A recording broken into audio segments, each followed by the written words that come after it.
Well, hello there. How are you? Today we're going to talk about something very interesting to me that I have for some time now found myself that I need to explain every time when I meet a person or a group that is taking somehow the right ingredients to bake something, but they're not using it in the right way, and they pretty much not understand the recipe of what they need to do, but they're willing to pick up from whatever it's mostly commonly spoken about and integrate that in their recipe, and it's not working.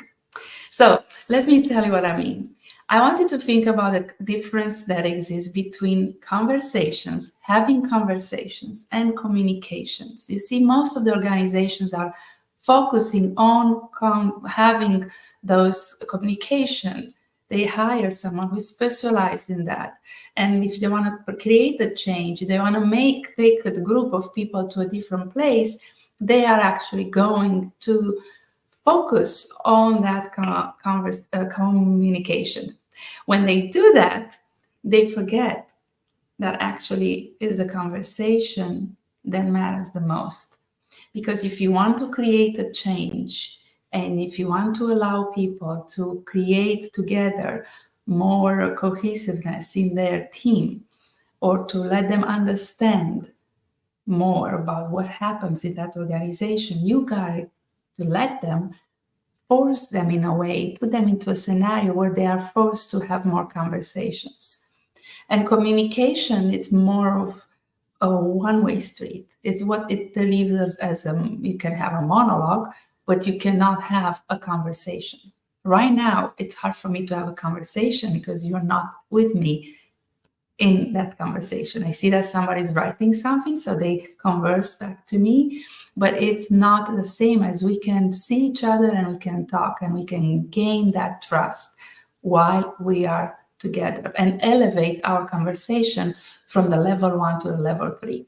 That's what I want to talk to you about today, because I think there is a need in all those teams who are complaining that they don't have enough emotional intelligence exposed, that people are not working together well, that they're still new, and still in that forming stage of a team after 9 months or 10 months after they actually came together. So those stages of a team that we are going through, they're true, but we don't need to stay stuck in forming for 9 months. Forming or moving next to storming and to what we want to have as an impact of the team, it's going to take some time, but not as much as I see that some organizations are taking. And the reason for taking that long is because they're not focusing on the right thing, which is having conversations. And even in meetings, even when they are delivering something, they come up together and they just put those deadlines, crazy deadlines around certain things without allowing people to actually get together and come up with the best solution that there is possible. Because when they come together, if they're not already, they cannot connect with the right trust, they're not going to be in a transformational conversation. They're just going to be probably in an information exchange kind of status. So let's go over a few things that I would like for you to keep in mind about this. The definition, how are we looking at, what does it mean? I want to clarify this. What does it mean, the definitions between conversation and communication? If you think about communication, can be seen just as an act of conveying the information. That's it. It's a one way, it goes from one place to another. While conversations involve a two-way exchange of an idea and thoughts and feelings, fostering a deeper understanding and connection. So it's a different definition from one to another. So do not mix them. You may think that you're probably in a role of conversations in building trust, you want to look at how the two-way communication, right? When you're talking and the other person is talking, you're bringing both of your informations, and you're listening, you're looking to feeling what the other person is saying, and at that moment you can play a crucial role in building your trust within groups. So it's very important, through this genuine dialogue that we can all have, members of a team can actually share vulnerabilities, and they can understand different perspectives and build this empathy, which is fundamental to create trust. And how is a team that has trust performing versus a team that doesn't have trust? Well, it's a very big difference. It's like a night and day difference. We also can think about the communication may not solicit a response. I'm sharing something and I'm not waiting for anything in response, right? When in a conversation, I am going to solicit for a response. I'm waiting to see what's the impact of what I just said, and I'm looking back from the other person. It also, probably the biggest difference is when you think about communication can just distribute this information, while the conversation is going to create an understanding. You're not going to leave a conversation until you're clear that the other person got what you want to give them, and the other way around. They're going to give you what the results of what you just received. So it's very different. And also communication implies one party kind of weight more than the other. So I'm going to say this again. When you just approach things from the communication perspective, I'm the boss and I'm going to tell you something and I'm waiting my status on you. Well, in the conversations, all parties have an equal importance. I don't care if you're my boss, if you're a president, who are you in the hierarchy of your organization. You have a conversation, a human-to-human connection, and we're all parties, doesn't matter to be two, the entire group has this equal importance. And when that happens, you're listening in a different way. So in a communication may not involve listening. I don't know if you have something that you communicated. If I'm in one of those town halls, I receive some information. I don't know if I'm there and I'm listening or not. But if we have a conversation, then it will involve listening, because I cannot process everything I heard if I don't listen. So it involves listening. It also can about your the way when a single event can move to an outcome, where applying this communication strategy, you're just thinking, how can I take one thing and move it to another place, knowing what the outcome you want. When you are in a conversation, there is a continuous engagement, and to achieve an outcome is more involvement, and is also that outcome could change. And it very well could change for the better, because both parties or multiple parties are now contributing to what you initially intend to do, which 100% of the times it's better. And also can think about how much of an exclusive conversation communications are versus the very inclusive aspect of having into a conversation. You come from a very different point of view. It's also more passive when you're just thinking about conversation and communication, and is also very active, involved when you're in a conversation. So there's so much different that a conversation is going to determine the audience wants and needs. When in a conversation, in a communication, I might just know what the audience needs and wants are. I'm making assumptions, or the other ones, I'm testing my assumptions, which is so much safer, so much better, because my assumptions most of the time might not be true. And us, when we're not making assumptions, we're just acting on assumptions, then we're creating an issue already by not testing it and by making some kind of an agreement in our head that are not clear and are not exactly what ultimately could be. And if we come in a timeline later on with our assumption and we drop it in front of someone, then they don't recognize it. And that's how conflict usually starts up. And this making intentionally pretty much contributing, our behavior contributes to this conflict because we're not testing our assumptions. So those are some of the highlights of why I would like for you to start thinking about more about a conversation rather than communication. If you want to implement a change, if you want to create better trust, start from there. And think about how feedback loop is going to become so much better if it's constructive and respectful feedback that is given during a conversation that can lead to a personal and group growth. It has a different intent. So I would like for you to think about what is important when you receive feedback and how are you receiving it, and when you're receiving it from someone that you trust, and how it is when you get it from someone that you don't trust. It could be the best thing that you ever heard, but if the trust is not there, it's not going to click for you. So trust is important to be built based on our conversations that we have. And trust is something that won't probably stay there for long if you don't maintain it to further conversations that are going to be conducive to keep that trust to the highest level.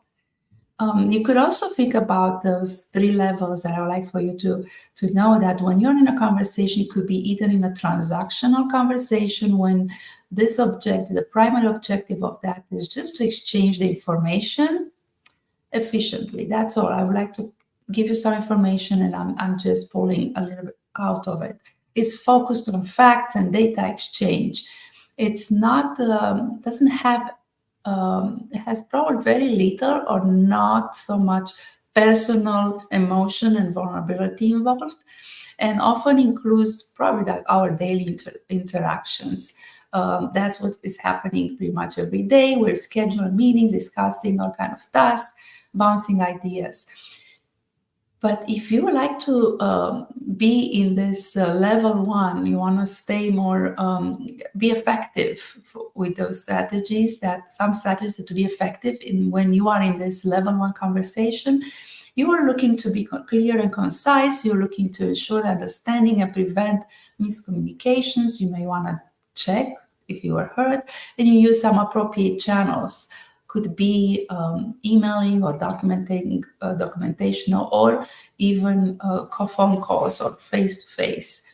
In a positional level 2, it's a positional conversation. Here, the objective is going to be to express your opinion and views and beliefs. So the goal is to understand each other's perspective and possibility to influence or negotiate one another. So look at those when it's happening to you when you are in a higher stakes than transactional conversations and involves personal professional viewpoints. Potential for conflict in those views are opposed. So when you have a different view, then you may have a conflict going on or about to happen. And it's requiring very respectful and empathic communication to be there for you in order to hold those level 2 conversations well, and will be those are essential usually for problem solving or decision making and any other kind of collaboration. Strategies to make sure that those are effective could be practice that the active listening, but also truly understand what would the other person's perspective. It's going to require you to focus more, be more present there, and validate the other person's point of view.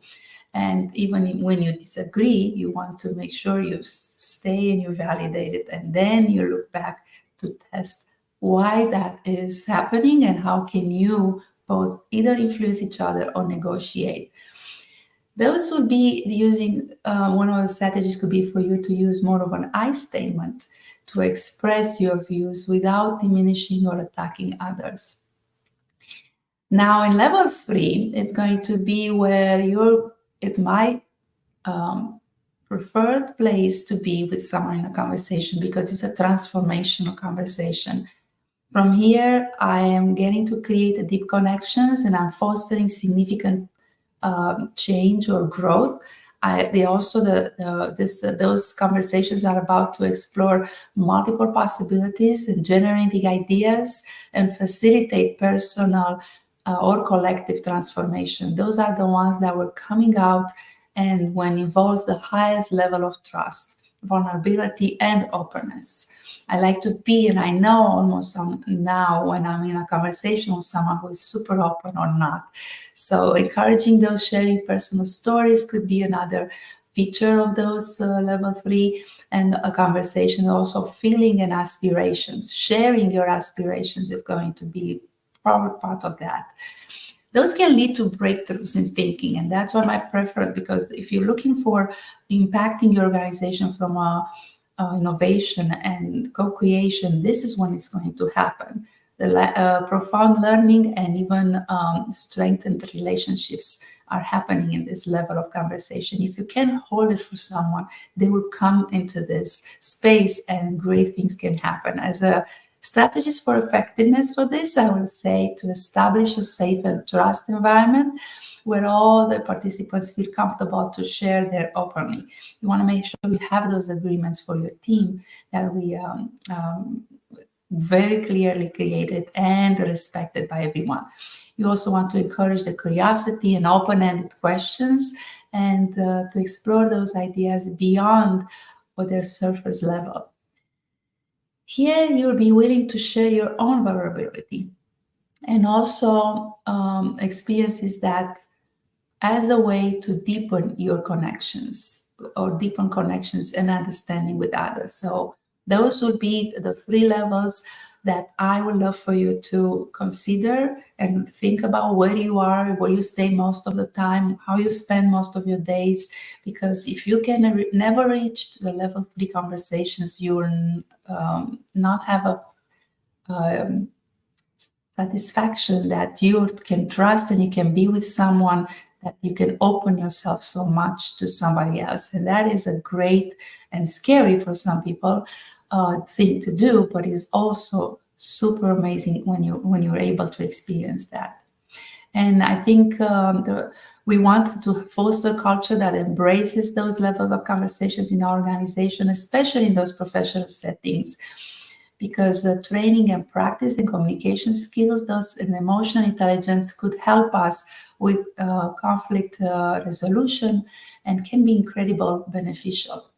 So, hey, if you're interested to learn more, if you want to find out how I structure some of those workshops that I put together for even one-on-one conversations of individuals, kind of a coaching, I'm happy to help with that, but also workshops for groups. And those workshops are for in different, come in different time frames, just so you can adjust based on how big your team is or what is the objective, the intent of your team. So, hey, give me a quick chat. Let me know if you want to talk about that. I'm happy to explore and have a quick conversation with you to see if any of those could be useful. Because what I saw most of the time in the teams that I'm asked to come and talk about emotional conversation, we always come back to what kind of conversations people have. And you cannot create that. You cannot even run a marathon for 5-10 miles if you're not stopping with very small changes. So, all right, I'm going to be on my next call. See you soon. Bye.